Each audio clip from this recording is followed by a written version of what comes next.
record. Good morning. My name is Christina Roach, and I have a question for the women in the audience, but men can take a second to answer this as well. Do you love yourself? Actually, let me rephrase that. Do you love yourself despite what your friends, family, the scale when you step on it, the mirror when you look in it, or your inner thoughts tell you? There are countless unrealistic depictions advertising unhealthy standards of how a woman should be. Today I'm going to share with you 4 solutions on how we can look past this issue to instill self-love and confidence in ourselves, for ourselves and future generations.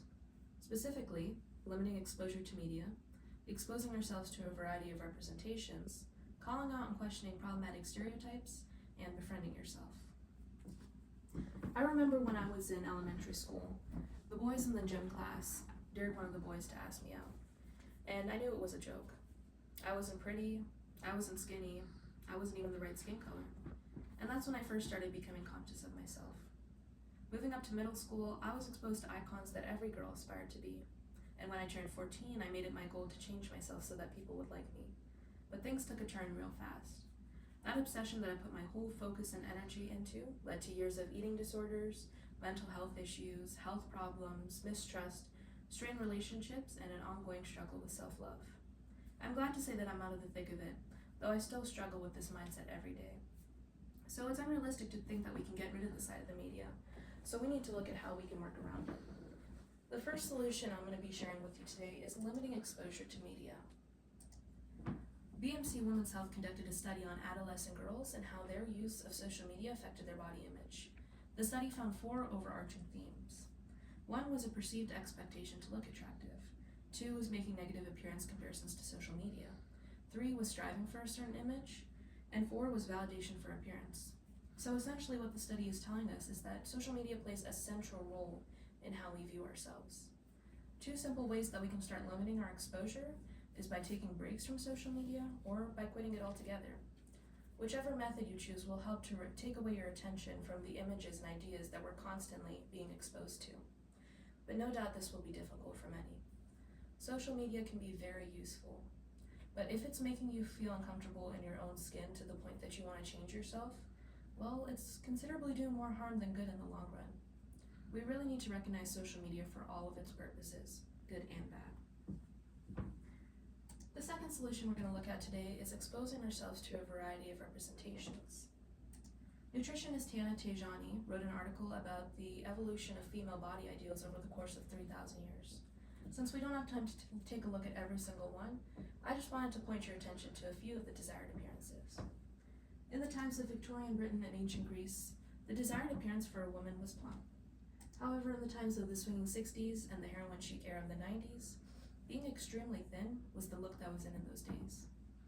Being plump and being thin are completely opposite looks, but at some point in history, they were all desired appearances for a woman. So the truth is that we can't put a high value on a body standard, because standards are constantly changing like they have in the past. So what can we do to focus on the here and now of our bodies in terms of the ideals that they're held to? Well, we need to open our eyes up to the other side of the media, the side that advocates for love and positivity towards all body types. Tejani referenced a statistic in her article stating, with 57% of adults feeling underrepresented in media and advertising, it is clear that the media plays a massive role in the perceptions and overall satisfaction we have with our bodies. So we really need to take time and reflect on the variety we have within the human race, because we're all determined by different factors. And when we do so, we can learn to accept our own bodies and be grateful for its uniqueness and all that it can do for us. The third solution we're going to consider today is calling out and questioning problematic stereotypes. And there are many ways we can do this. One way that I found helpful was listening to music that advocated for me, such as artists like Taylor Swift. 2 of her songs that I really appreciated are You're On Your Own Kid and The Man. You're On Your Own Kid really helped me to overcome my body struggles when I was dealing with them, and learning that it's okay not to fit in with the crowd.